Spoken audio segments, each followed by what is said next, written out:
Resumen de semana do Ministério de Assuntos General, Organização Governamental, Infraestrutura e Planificação Territorial.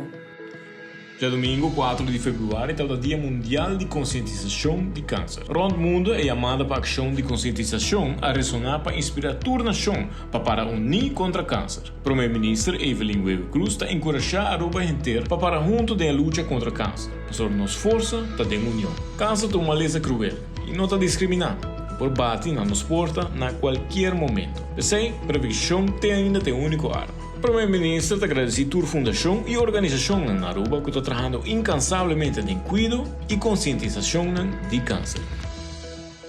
Já na nação, o parlamento aprovou o presupuesto 2024 de DOE. O primeiro-ministro Evelyn Weber Cruz, durante a reunião pública, deu informação e contestou a perguntas sobre o tópico, principalmente de carretera e RWZT. A intenção está para privatizar a RWZT. E o trabalho para essa que está andando. O primeiro-ministro informou que o parlamento pronto lo trata a lei para privatizar a RWZT para pôr essa que de mangue de companhia estatal que vai resultar Bau de Utilities Aruba NV. Que tinha fundo e lo invertir e solucionar o problema de RWZT estruturalmente. Mientras tanto, o governo segue mantendo a RWZT para a causa menos molesta possível. Maneira de conhecer DOE uma companhia estatal. Com o mesmo presupuesto e que tem uma visão para seguir trabalhando para melhorar o serviço na comunidade, na procurar para a manutenção de obra na público, está up-to-date. Procurar que o trabalho não está guarda monitorar e para não guardar até hora bem que de cidadãos na para fazer trabalho.